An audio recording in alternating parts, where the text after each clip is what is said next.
Brandon Smith here for our first Saw It review of 2014, Paranormal Activity: The Marked Ones. This is the fifth Paranormal Activity film, but not to be confused as Paranormal Activity 5 because that film comes out later this year in October. That's right, we're getting two Paranormal Activity films this year.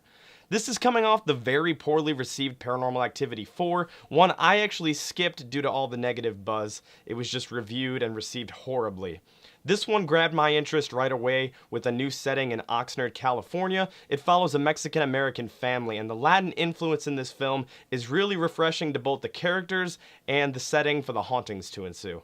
The film instantly has a nice, new, refreshing feel to it. Gone are the long, stationary shots in the large suburban houses, waiting for something to happen or something to move and walk into the frame. There's a much quicker pace here to the style, and that's largely in part to new director Christopher Landon. He's been a writer on the series since Paranormal Activity 2. I'm sure he wanted to mix things up as well, and he's really made some nice changes here to the style of the film. First off, the characters Hector and Jesse are simply much more entertaining than past characters in the franchise.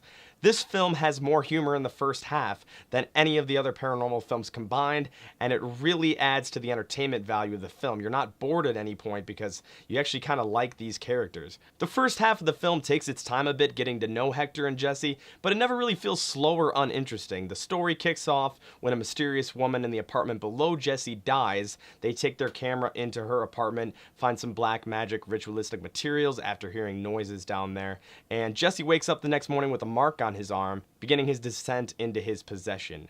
So does the film get creepy? Not in normal Paranormal Activity fashion. In previous films, I feel like there was the typical setup, stationary camera waiting for something to walk into the frame or waiting for something to move. This film, the camera's constantly moving, giving us a little bit at a time. There's actually some nice variety to how the found footage style is presented. There's this one scene where a GoPro is actually wired down a venting duct into the creepy apartment below as Jesse and Hector are hearing noises, and they have an HDMI feed into their TV upstairs, and there's some nice humor there, but it's also kind of an odd, creepy moment that sets up the weird events of the film, and it's a really unique way that they do it with the GoPro. The film has more substance with its story connecting to the overall paranormal franchise than it does chills down your spine kind of moments.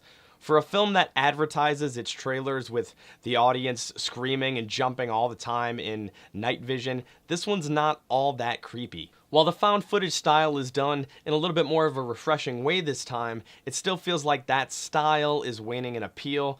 The end point is obvious here. You know somebody's going to get possessed. You know they're going to have that blank look on their face and have out-of-mind experiences. It's just something that's going to happen for a franchise that's on its fifth installment. Look at what happened with the Saw franchise. When you just do the same thing over again, it's not as innovative as it was the first time. With that in mind, I like the new ground that's being presented here. They're trying to keep things fresh. The climax scene actually pays off, which is really important for these type of films. You don't leave unsatisfied, and there's a really great connection to the other Paranormal Activity films. These are not just one-off crapshoots. They actually do all connect to a pretty cool overarching story, and I left the theater satisfied and actually wanting to know where we're going to go next in the story. My final thoughts are that Paranormal Activity: The Marked Ones is more action and interesting story setting than it's going to be a film that sends chills down your spine and breaks any new ground here. This is ground that's been treaded before. It's basically the same overall story structure, but I was entertained throughout and left the theater fairly satisfied. For that reason, I applaud the filmmakers for trying something new here and actually sort of reinvigorating the franchise. That's what a lot of the reviews are saying for this one, and if reinvigorate leaves you wanting more, I definitely want to see where they go with this story and how it does all connect with the ending that they throw in for this one. We're just getting started for our Saw It movie reviews in 2014, so please subscribe to our channel and stay tuned for more content all year long.